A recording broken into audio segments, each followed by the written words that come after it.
The Spy in the Palace. The year is 1585.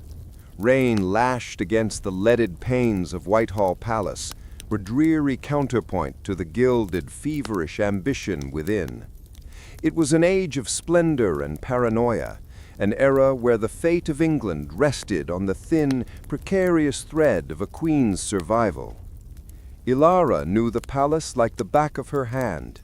Not the opulent front, the chambers of state, or the gallery where Queen Elizabeth I held court, but the shadowed arteries, the narrow service stairs, the scullery depths, the hidden passages behind the tapestries.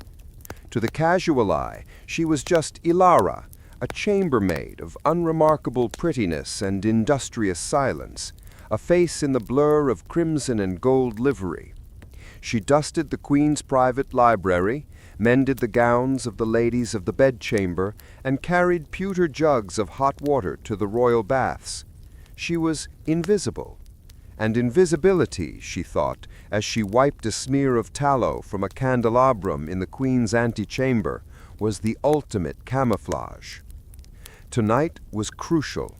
The air thrumming with a nervous energy that had nothing to do with the looming storm.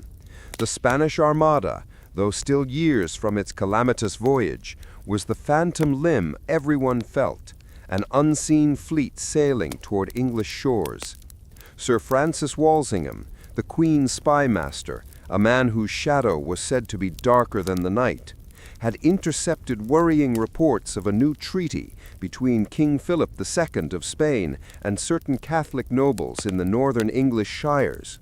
This treaty, if real, was a dagger pointed at Elizabeth's heart. Ilara's mission was simple, yet deadly: confirm the details of the intercepted intelligence. She moved with the practiced grace of a thief in her own home. The antechamber was empty, its occupants at the evening's festivities.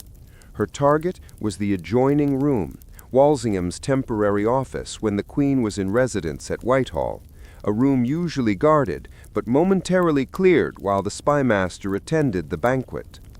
In her pocket, a tiny, intricately carved silver locket felt heavy as lead. It was a gift from her late mother, or so she told everyone. In truth, it was the key to her allegiance, its hollow back holding a minuscule cipher sheet she prayed she would not need to use. She reached the door. It was bolted, but with a simple latch lock, one she'd studied for weeks. From a hidden seam in the hem of her rough wool skirt, she pulled out a slender, polished piece of whalebone, expertly filed into a tension wrench. A moment of focused silence, the only sound the distant, muffled strains of a lute and the relentless rain. Click. She was in. The room smelled of parchment, ink, and the particular, slightly sulphurous scent of state secrets. Maps were rolled on a table. A half-written dispatch lay open. But Ilara's eyes went immediately to the steel-bound chest in the corner, its surface scratched with the royal cipher. This was the King's vault, where Walsingham kept the documents deemed too dangerous for anyone but the Queen and himself. She did not carry a conventional lockpick. Her tradecraft was far more advanced, taught to her not in a dusty English guild, but in the sun-drenched, sophisticated courts of France, the kingdom she truly served. Her father, a noble in service to the Duke of Guise, the very man who dreamed of putting Mary, Queen of Scots, on the English throne, had seen to her unusual education.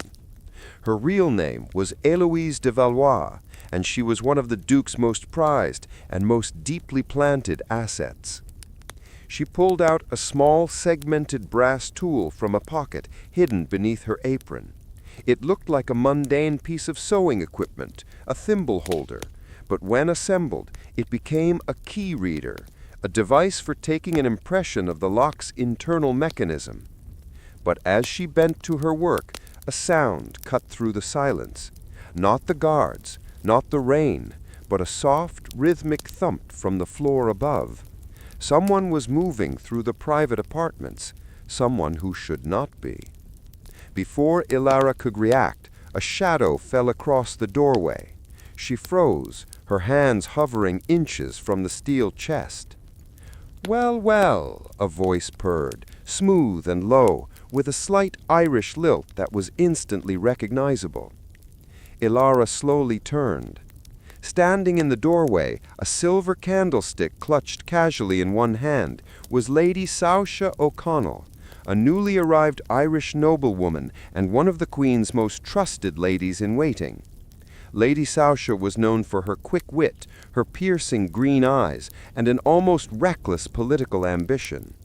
She was the one person in the court Ilara had always instinctively distrusted. Saoirse tilted her head, a smile of icy triumph touching her lips. "I was told the English court was rife with petty theft. I did not imagine the thieves wore the Queen's own livery, and that they were quite so interested in Master Walsingham's caperwork. Who are you truly, maid, and for whom do you work?" Ilara's mind raced, a torrent of desperate calculations.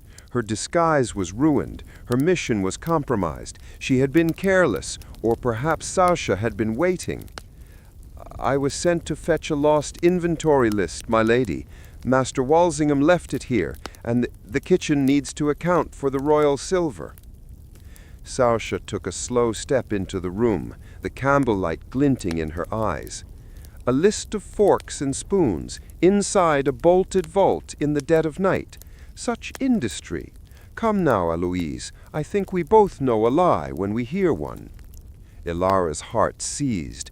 Eloise, the use of her true name, her French name, was the final devastating blow. This was not a chance encounter. "How do you know that name?" Ilara whispered, dropping the whalebone tool. Saoirse's smile widened, but the triumph was mixed with a cold, almost predatory calculation. "I know many things, little spy. For instance, I know that your locket isn't for your mother, and that you serve a king who wears the Bourbon lilies. A commendable devotion, truly. But you see, while you've been working for the French interest, I've been working for my own. I am not with Walsingham, nor am I with the Queen. I have my own alliance, one that spans across the narrow sea, and one that is far more personally beneficial than yours, my dear. The information you seek about the Spanish treaty, I already possess it, and if you want it, you will have to join me, betraying the French Duke for the true master of the continent, Spain. You have 20 seconds to decide if you want to hang from Traitor's Gate or live to see a new queen on the English throne."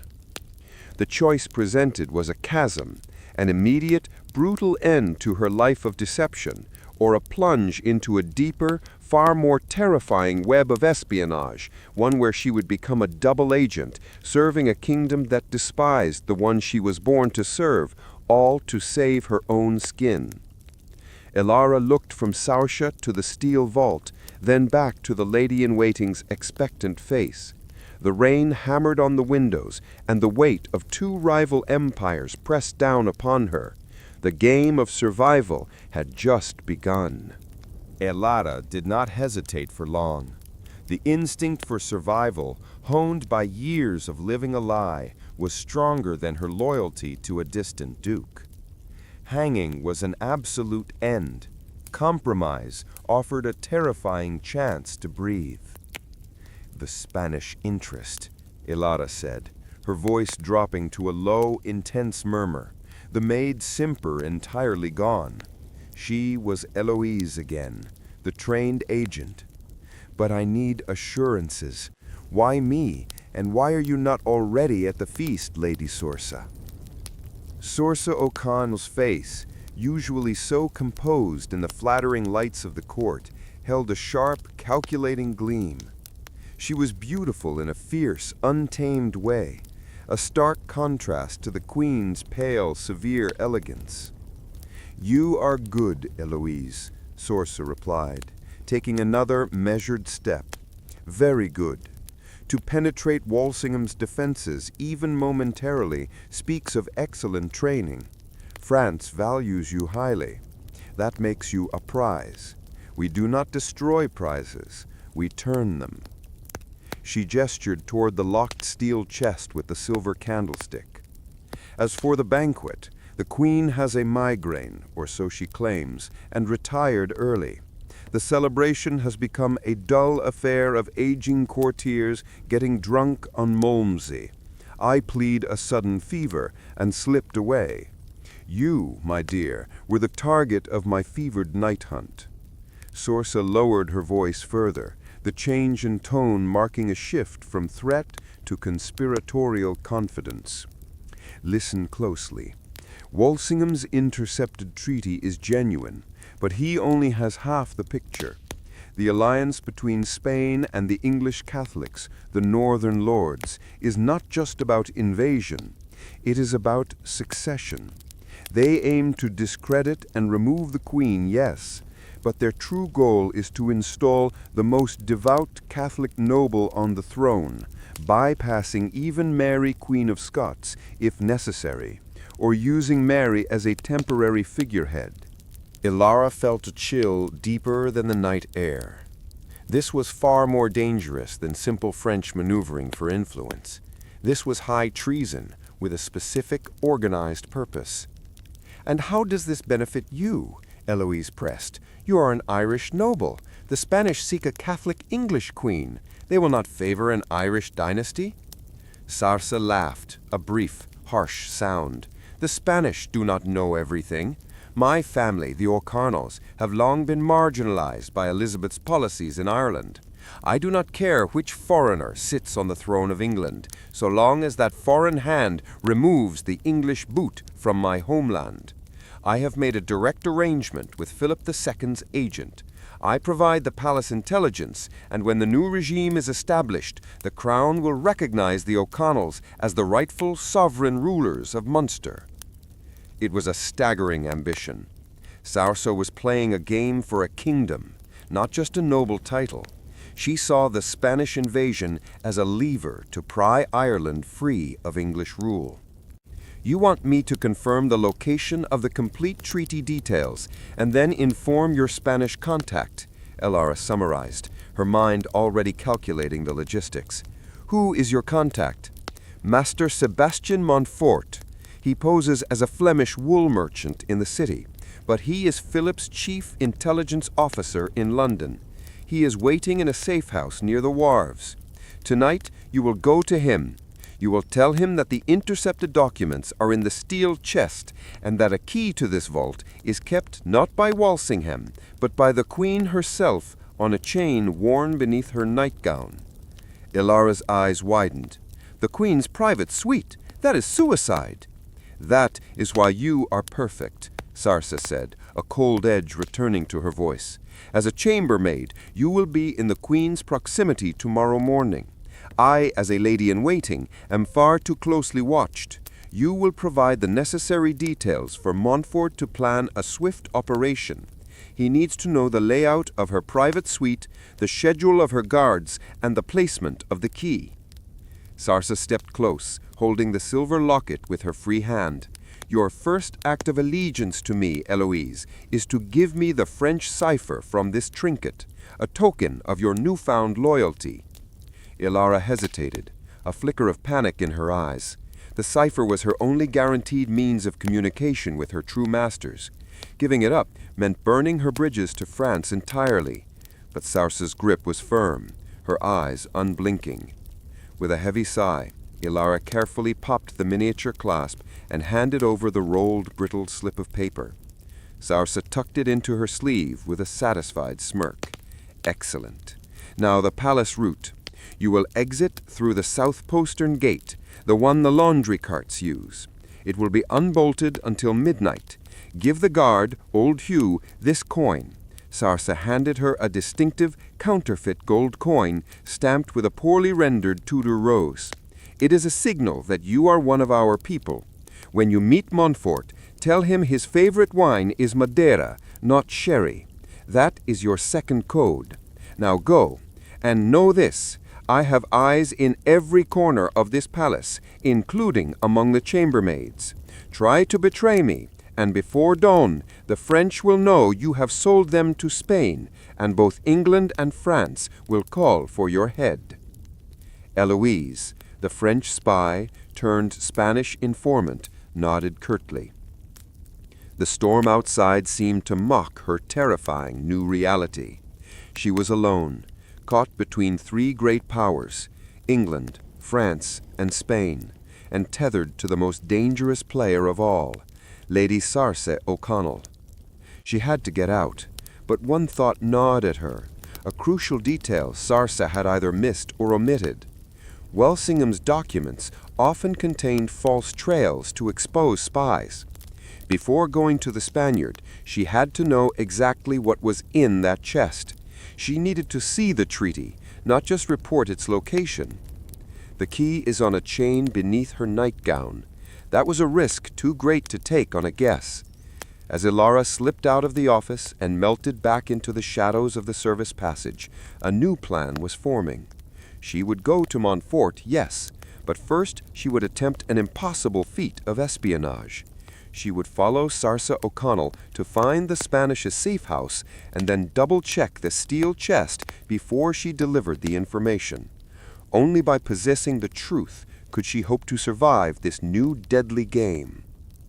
Eloise slipped through the service corridors, the rhythmic drumming of the rain a cover for her hurried steps.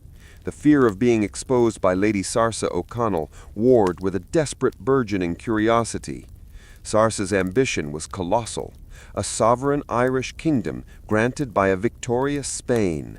This was a depth of treason that made Eloise's French espionage seem like a schoolgirl's prank. She reached the south postern gate. Old Hugh, the guard, sat hunched over a sputtering lantern, half asleep. "Leaving late, Ilara?" he mumbled, rubbing his eyes. "The Queen's new linen, sir," Eloise replied, pitching her voice to the familiar meek maid tone. "Must be pressed and delivered before dawn. They need extra starch." She casually held out the counterfeit Tudor rose coin. Hugh's eyes fixed on the coin. He swallowed hard. His bleary gaze sharpened with recognition and fear. He nodded once, taking the coin without a word and quickly sliding the heavy bolt. "Be quick," he whispered, pushing the heavy door open just enough for her to squeeze through. The London streets were slick with rain and shrouded in a thick, sulphurous fog that rolled off the Thames. Instead of turning toward the wharves, as Sarse had commanded, Eloise melted into the shadows opposite the palace. She knew that Sarse, despite her claims of being ill, would not risk going directly to the feast after such a tense encounter. She would go to her own quarters, or, more likely, to her contact. Eloise followed the path of the wealthy courtiers, using the narrow alleyways and the deep shadows cast by tall timbered houses. After a tense 20 minutes, she saw her quarry. Lady Saoirse, cloaked in a deep green velvet mantle, emerged from a side entrance usually reserved for minor officials. She was accompanied not by a sedan chair or a coach, but by a single formidable man, Sir Nicholas Harrington, a minor official in Walsingham's own office and a known Catholic sympathizer who had been under suspicion for years. The sight jolted Eloise. Saoirse wasn't just working with a Spaniard, she had an accomplice inside the spymaster's own network. This level of infiltration meant the Spanish intelligence apparatus was far more deeply rooted in the English court than anyone, perhaps even Walsingham himself, realized. Saoirse and Harrington walked quickly, their heads close, their conversation drowned out by the rain. They led Eloise on a winding path far from the main city thoroughfares, past the tower, toward the East End docks, a labyrinth of muddy lanes, cheap taverns and warehouses that hummed with illicit trade. They stopped at a tall, soot-stained warehouse near the St. Catherine docks. A solitary lantern marked the door. Harrington knocked a complex 7-beat rhythm, and the door opened to reveal a silhouette of a man with a sharp foreign profile. Sebastian Montfort, the Flemish wool merchant. Eloise ducked into the shelter of a discarded fishing net, her heart hammering. She was too far to hear the meeting, but seeing Saoirse and Harrington together was confirmation enough. She was now a pawn in a terrifying tripartite game. If she delivered the message to Montfort now, she'd be relying on the word of a traitor, Saoirse, who was working with another traitor, Harrington, against a queen, Elizabeth, she was already spying on for a third kingdom, France. She could not risk it. She had to verify the information about the Queen's key, and to do that, she had to return to Whitehall and examine the King's vault in Walsingham's temporary office. The false trail. Retracing her steps, Eloise used her unique knowledge of the palace service entry points to re-enter Whitehall through a rarely used coal chute leading up to the main kitchens. It was a filthy climb, but offered absolute concealment. She was back in Walsingham's office within an hour. The room was just as she had left it. The steel chest sat like a silent, implacable judge. This time she did not bother with the brass key reader. She reached into her hidden pocket and withdrew a small dark wooden dowel she had coated in a mixture of rendered fat and soot. A master lockmaker's tool, rarely used for detecting imperfections. She worked quickly, applying the dowel near the hinge and along the edge of the chest's lid. She was looking for a minute gap, a slight misalignment, or a layer of fresh dust. The finest spies know that a lock, no matter how sturdy, is only as good as its keeper. But sometimes the chest itself is a lie. And there it was, a nearly imperceptible hairline scratch just beneath the Tudor rose embossing on the lid. More importantly, the dust pattern around the hinge was subtly inconsistent with the dust on the rest of the chest. A chest this heavy, if truly sealed, would collect dust uniformly. This was not a chest that required the Queen's key. It was a chest that was already opened and carefully resealed. Eloise took a breath, the realization hitting her with the force of a physical blow. Walsingham was not just securing his documents, he was baiting a trap. Using a needle-thin piece of steel, a true lockpick, she probed the chest's latch. It was not locked with a mechanism, but held by a spring-loaded bolt disguised as a traditional lock. A quick, precise flick of the pick, and the bolt retracted with a tiny thunk. The steel lid lifted silently. Inside was not a massive complex treatise, but a single, folded sheet of parchment laid upon a bed of coarse, gray sand. Eloise quickly unfolded the parchment.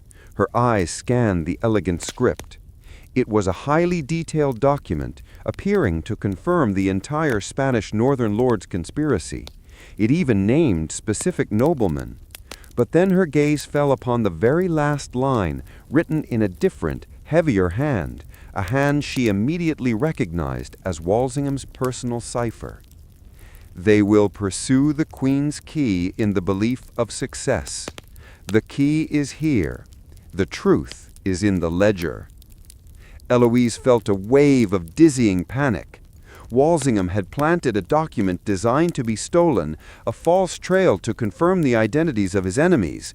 Furthermore, he was indicating that the actual key to his true intelligence was not on the Queen, but still in the office, hidden in a place no spy would think to look. The gray sand in the bottom of the chest was a classic counter-espionage trick. It would show the footprints of any document removed from the box, ensuring that any thief could not claim the box was empty. She quickly relocked the spring bolt and smeared a tiny amount of grime over the telltale scratch. Now she understood the full horror of her situation. Saoirse had not just been recruiting her, she had been feeding Eloise into a trap laid by the most feared spymaster in Europe. The false information that the Queen's key was on a chain was meant to send Eloise or Montfort's men on a deadly, suicidal mission into the Queen's private chambers, confirming them as the enemies. And the key to Walsingham's real intelligence was in this room. Eloise had to find the ledger. She surveyed the small office again. Desk, table, chair, globe, bookshelves. The shelves were filled with law texts and historical chronicles, mundane, heavy tomes. She ran her fingers along the spines, feeling for anything loose, anything out of place. Her fingers caught on a small, worn volume of St. Augustine's City of God. It was slightly thicker than the others beside it. She pulled it out. It was a decoy.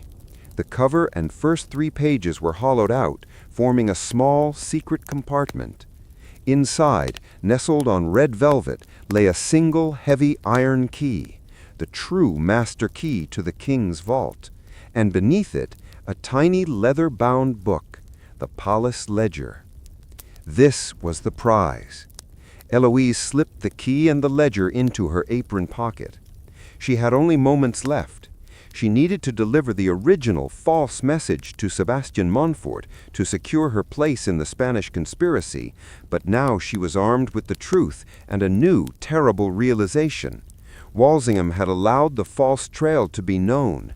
He was waiting for his spies to move. She was now a 4-times agent, French spy, Spanish agent, allied with an Irish traitor, and unwittingly a key component in Walsingham's elaborate sting. The only person she was truly working for now was herself. She had to meet the Spaniard. She had to use the false information to buy herself time. The meeting with Montfort. The rain had eased to a drizzle by the time Eloise reached St. Catherine Docks.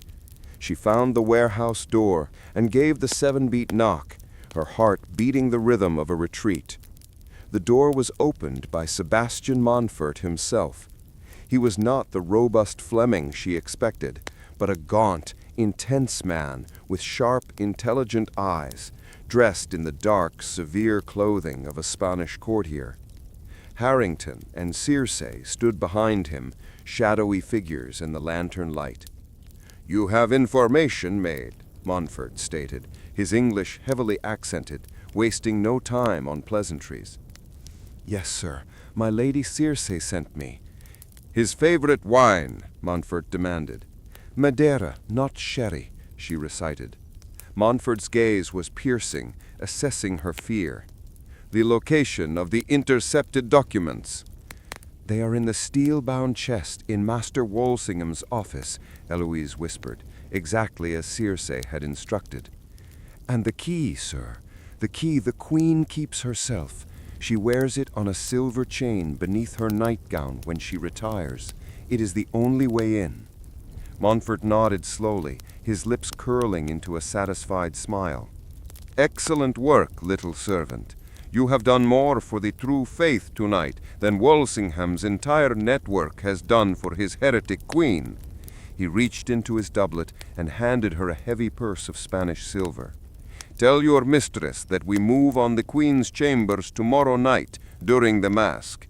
The French Duke's daughter has proven the most valuable asset." The French Duke's daughter. They knew her identity. The net was closing. Eloise curtsied again and backed away, the silver purse feeling like 30 pieces of silver. As she turned into the foggy street, she realized the terrible irony. She had confirmed a lie, bought her life with a fatal piece of deception, and now possessed the most vital piece of English state security, the ledger. She was outside, she was alive, but as she walked, Eloise felt the immense weight of the tiny ledger in her pocket. It was the key to the Spanish plot, Walsingham's counterplot, and her only possible route to freedom. She was now holding the rope to which the destinies of 3 kingdoms were tied. Her next move would determine who lived and who died. The Bookbinder's Confessional. By dawn, Eloise was nestled in the small attic room smelling of aged paper and leather glue. Monsieur de Bois, her contact, was discreet and deaf. He would ask no questions. She peeled off her damp, rough maid's clothing and, dressed in a simple shift, sat by the small leaded window, the weak morning light illuminating the small leather-bound book, Walsingham's Palace Ledger. She opened it, her fingers tracing the spymaster's meticulous, precise handwriting. It was not a simple account book. It was a diary of deceit. The first pages confirmed Circe's information, a detailed list of English Catholic nobles, the Northern Lords, pledged to Spain. But the names were cross-referenced with notations that staggered Eloise. Next to the name Earl of Arundel was a tiny D.A., double agent. Next to the name Baron Stuarton was W.C., Walsingham's courier. Walsingham had not merely discovered the Spanish plot, he had orchestrated parts of it. Many of the key conspirators were in fact his own spies, placed by him to lure Philip II into a false sense of security and gather information about Spain's true military capabilities. The entire Northern Lords conspiracy was a controlled burn designed to expose foreign agents like Montfort and eliminate true English traitors. Eloise's eyes raced down the page. She found the name Sir Nicholas Harrington, the official she had seen with Circe.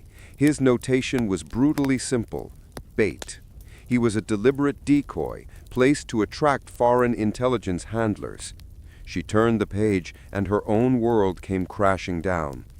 Under a section titled French Interest, Operation Fleur-de-Lis was a list of agents deployed by the Duke of Guise. Halfway down the page, in the spy master's neat, damning script, was her true name: Eloise de Valois. Status: known. Position: chambermaid, Whitehall Palace. Handler: Monsieur Dubois. A cold, visceral fear gripped her. Walsingham had known her identity, her position, and even the existence of her old handler, the kindly man downstairs, for what looked like years. She hadn't penetrated the English court, she had been permitted entry. Walsingham hadn't just laid a trap for Spain, he had set a far deeper, more patient snare for France. And then she found a detail that chilled her blood and made her rethink everything. A final entry, dated only 2 days prior, next to the name Lady Circe O'Connell. Circe O'Connell. Status: compromised. Asset code 7 Gamma. Action: termination in 48 hours. Circe was not a mastermind. She was a compromised asset of Walsingham, one who had grown too ambitious and too careless with her Irish aspirations. Walsingham was not just exposing the Spanish plot, he was cleaning house. She was sent to Montfort to confirm the false Queen's Key story. Montfort would act on the lie, confirming his guilt. Circe would be eliminated, tying off the loose end, and Eloise, the new recruit, would have been the perfect disposable sacrifice to ensure the authenticity of the false information. She was not a double agent. She was a patsy. She looked at the iron key lying next to the ledger, the actual key to the vault and the true ledger. Walsingham had left them, knowing full well a spy would eventually find them, and he would know exactly who took them. His notation in the false treaty, "The key is here, the truth is in the ledger," was not a hint for his own agents, but a direct challenge to the enemy. By taking the key and the ledger, Eloise had confirmed her identity as the primary threat to Walsingham. He was not pursuing her, he was waiting for her to make her next move. The race against termination. Eloise realized she had 2 enemies who knew her identity, and a third who was about to execute a dangerous plan based on her lie. She had less than 24 hours until the masque, when Montfort planned to move on the Queen's chambers. She had to get out of London, but not before completing one final crucial piece of counter-espionage. She pulled out her original French cipher, the tiny rolled paper Circe had taken, and began to decode a fresh message onto a clean slip of silk. But instead of writing to the Duke of Guise, she composed a message to Sir Francis Walsingham himself. She wrote, "Sir, I confess my identity and my crime. I serve France, but I offer you information of far greater value. Your asset, O'Connell, is exposed. She did not approach me for Spain. She approached me for herself, to secure a private kingdom in Ireland. Spain is a means to her end, not her master. She is far more dangerous and less controllable than you believe. Tonight, at the masque, Montfort will attempt to reach the Queen's rooms for the key. I was his source. To expose him, you do not need to move on the Queen's rooms, which are too heavily guarded, and will alert your other, undiscovered moles. You must move on his escape route. Montfort's rendezvous point is the St. Catherine docks. He's counting on the chaos of the mask to cover his exit by the river. Wait for him there. She signed it simply with her French code name, Fleur-de-Lis. Eloise tucked the silk into her shift. This was her final desperate gamble. Turn herself in to Walsingham as a defector, not a catch, and offer him a genuine piece of high-value intelligence that would eliminate her rival, Circe, and cripple the Spanish plot without causing a disastrous public security breach at the palace. In return, she hoped to buy her life and perhaps her freedom. She quickly put on a dark servant's cloak, no longer the bright livery of a maid. She grabbed the palace ledger and the iron key. It was a journey of no return. She would not risk sending the message through Dubois. She would deliver it herself, right to the gates of Whitehall, and stand exposed before the most terrifying mind in England. She approached the lodge at the hour when London was beginning to stir, but the house remained a fortress of silence. Eloise stepped into the deep alcove of the outer wall, waited for the patrol to pass, and then tossed a small lead-weighted stone, wrapped in the silk containing her message, over the high brick wall. It was a precise, practiced throw, landing with a soft thump near the main entrance. She retreated across the street and waited, cloaked in the shadows of a merchant's wagon. Within 5 minutes, the heavy oak door of the lodge opened and a man emerged. Not Walsingham, but his chief lieutenant, Master Thomas Philippes, the renowned cryptographer and codebreaker. Philippes, known for his cold, sharp intellect and relentless efficiency, spotted the small silk bundle immediately. He picked it up with a gloved hand and vanished back inside without a flicker of expression. Eloise knew Philippes would take the silk directly to Walsingham. Within the hour, the spy master would know that his fleur-de-lis pawn had moved, had cracked his deception, and was now offering him a lifeline to secure his operation. The long wait began. The French spy had just gambled her life, banking on Walsingham's overriding dedication to the safety of the Queen and the state, a commitment that Eloise hoped transcended personal revenge. Walsingham's audience. It was nearly noon when the door of the lodge opened again. Philippes stood there, alone. He did not look at the streets, but spoke into the air, his voice low but clear. "The bird must come to the cage," he stated. Eloise took a deep breath. Her gambit had been accepted. She stepped out of the shadows, crossing the street with a deliberate, steady pace. Philippes watched her without moving, his eyes missing nothing, the lack of livery, the burge of the hidden ledger, and the raw fatigue in her eyes. He led her through a labyrinth of low-ceilinged rooms, past silent, armed men, and into a small study dominated by a massive, cluttered desk. Sir Francis Walsingham sat behind the desk. He was a man worn thin by decades of vigilance, his eyes shadowed but intensely focused. He did not look like the devil his reputation suggested, but rather a severe, tired scholar. "Fleur-de-lis," Walsingham said, his voice dry as parchment. "A quaint little code name for a major state threat. Your message, which I have here, is quite extraordinary. You offer to betray your co-conspirators to save your own neck, a common human failing, but a useful one." "Sir," Eloise began, forcing herself to meet his gaze, "I offer you a guarantee of success in eliminating the Spanish threat that your current operation risks compromising. You are prepared to allow Montfort to attack the Queen's rooms, confirming him, but risking an internal security breach that will expose your own agents and terrify the Queen." Walsingham's face remained impassive. And you suggest I should take the word of a spy whose very existence proves the success of my patience. Why should I believe you are merely leading Montfort to another of my false trails? Because, sir, Eloise reached into her clothing and placed the palace ledger on his desk, sliding it across the wood until it rested directly under his hand. The true nature of your operation is in that book. I know about the double agents and the Walsingham couriers you planted.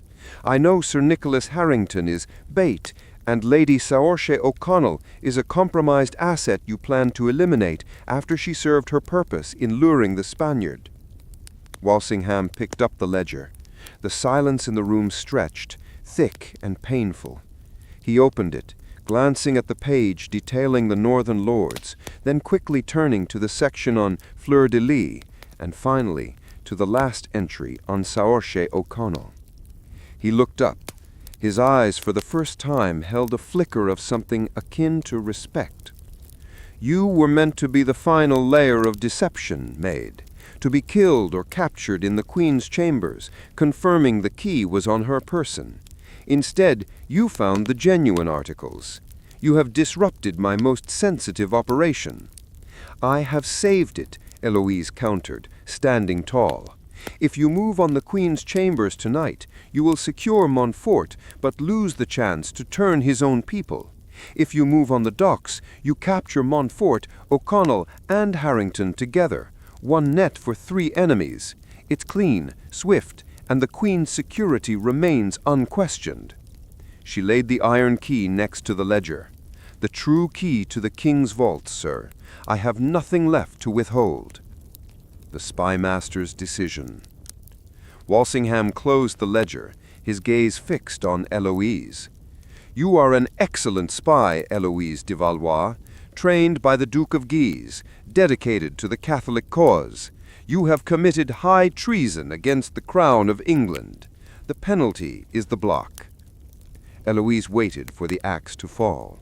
Walsingham leaned forward, his voice lowering to a conspiratorial whisper. But treason against one's queen can sometimes be mitigated by a greater service to the state. You have offered me a rare thing, absolute certainty in an age of lies. Your knowledge of both French and Spanish tradecraft is invaluable. He pushed the ledger and the key back toward her. I will take your counsel. We will move on the docks tonight. The mask will proceed as a diversion. Lady Saoirse O'Connell, Sir Nicholas Harrington, and Sebastian Montfort will all be arrested attempting to escape London via the Thames. The false information will stand. The Queen will never know how close she came to danger, or how deeply her court is infiltrated. Walsingham paused, a slow predatory smile touching his lips. But your price, fleur-de-lis, cannot be freedom. It must be continued service. You will not return to France. You are now officially dead. You will adopt a new name, a new position, and you will report exclusively to Master Philippes. You will be my fleur-de-lis, not for France, but for England. You know too much to be free, and you are too valuable to be executed. Consider this a life sentence to espionage. Eloise looked at the ledger, the key, and the calculating eyes of the spymaster. She was still a prisoner, but her prison was no longer a cage of lies. It was the entire country, and her new master was the one man who saw through every deception. I accept your terms, Sir Francis, Eloise replied, her voice steady. What is my first mission? Walsingham sat back. First, you will tell me everything you know about the Duke of Guise's plans for Mary, Queen of Scots. Everything. Eloise began to speak, detailing the French strategy for the Scottish Queen.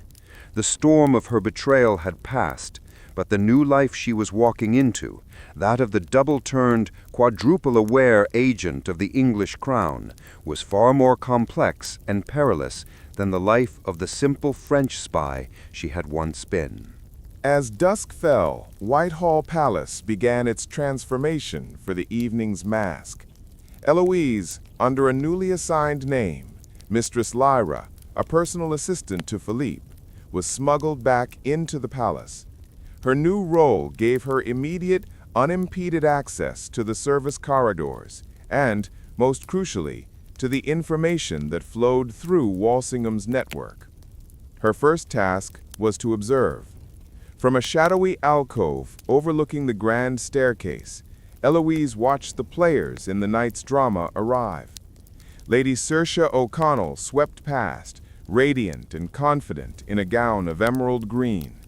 She smiled knowingly at Sir Nicholas Harrington, who, according to Walsingham's plan, believed his final act of treachery was about to commence. They were ghosts already, walking toward a trap set by the very man they thought they were deceiving. Eloise felt a pang of cold pity, quickly suppressing it. She had been on the same path, moments away from that same oblivion. The masque began with a flurry of music, masks, and costumed dancers, a perfect cover for chaos. While the court was focused on the theatrical spectacle, the real action was happening half a mile away at the docks. Eloise received a silent, hand-delivered message from a runner. The tide is high, the nets are cast. Walsingham's plan had worked. At the St. Catherine Docks warehouse, Sebastian Montfort, accompanied by Saoirse and Harrington, was apprehended by Walsingham's most trusted guards, just as they attempted to board a small Flemish vessel carrying forged papers and a substantial amount of Spanish gold. The true conspiracy had been neutralized, without a single shot fired near the Queen, and without the public embarrassment of a major palace security breach. The next morning, the news rippled through the court, cloaked in official deception. A ring of foreign smugglers and Irish malcontents, the Queen's proclamation read, were arrested attempting to flee England after defrauding a noble house. The names of Montfort, O'Connell, and Harrington were given only as criminals of low repute. Walsingham's victory was total. He had captured the key Spanish agent, eliminated 2 compromised assets, and done so with such discretion that the King of Spain would only receive vague, delayed reports of a failed transaction, not a catastrophic intelligence failure. And standing quietly in the corner of Philippe's office, meticulously cataloging the intercepted evidence, was the woman who had made it possible, Eloise, the former French spy. A new game, the cipher war. Eloise's transition from prisoner to operative was swift and brutal. She was assigned a small, damp office adjoining Philippe's cipher room. Her job? Unraveling the entire French and Spanish intelligence network in London, and more importantly, anticipating their next moves regarding Mary, Queen of Scots. The work demanded relentless dedication. Days bled into nights filled with translating letters written in invisible ink, matching cryptic symbols to known ciphers, and analyzing the coded correspondence of Catholic ambassadors. Eloise's unique insight into the minds of the Guise family, her former masters, proved invaluable. "They will not risk another frontal attack on Elizabeth," Eloise told Philippe one cold night, pointing to a map of Flanders. "They know their network is burned. Their next move will be to use the captive queen, Mary. They must establish a secure communication line with her to finalize the legal religious justification for her claim to the English throne." Philippe nodded, his eyes shining with professional excitement. "We know the Duke is trying to reach her at Chartley Castle. We've had a net around her communications for a year. But the code they are using is new. It's too dense, too complex." "It is the Vigenère Square cipher, sir," Eloise stated, immediately recognizing the complexity. "My father was taught it by a Venetian master. It is not complex, it is simply recursive. The key is embedded in the first letter of every 4th line of the message itself." Philippe stared at her, then slowly began to test her theory. Within the hour, the dense, impenetrable cipher yielded a clear, terrifying message. A conspiracy to assassinate Queen Elizabeth I was being hatched, involving Mary, Queen of Scots, and a Catholic noble named Anthony Babington. Heloise had just provided the key to the Babington plot, one of the most famous and devastating treasonous conspiracies in English history. The price of loyalty. Walsingham summoned her late that night. He was not triumphant, but grimly resolute. "Fleur-de-lis," he said, holding the decoded Babington message. "You have performed a service to this crown that few men could have achieved. You have saved the Queen's life, and perhaps the future of this country." "I merely applied the tradecraft I was taught, sir," Eloise replied, her face impassive. "Do not mistake my gratitude for clemency," Walsingham warned. "This discovery means we now enter the most dangerous phase, the final elimination of Mary, Queen of Scots. We need irrefutable, undeniable evidence of her direct involvement in the conspiracy. The letter you have decoded is compelling, but the Queen will not move against a fellow monarch without certainty." He placed the letter on the table. "Your task now is to manage this correspondence. We will allow the letters to flow between Mary and the conspirators. You will be the one who encrypts the responses to Babington, ostensibly from Mary, to keep the plot alive. You will feed the fire, under my direct supervision, until Mary writes the final, damning words that condemn her." Eloise recoiled inwardly. This was not simple espionage. This was entrapment. She was being asked to actively create the rope that would hang a queen. Mary was Catholic and a rival to Elizabeth, but Eloise was being forced to use her skills to betray the very cause she was raised to serve. "It is a necessary service to the state, Mistress Lyra," Walsingham said, reading the hesitation in her eyes. "Your life and the peace of England depend on the execution of this task. Begin tonight. Philippe will guide your hand."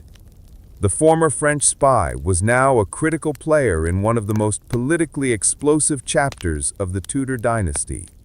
She was no longer just in the palace. She was weaving the very fabric of its history, and every line of code she wrote led closer to the executioner's block for a Catholic queen.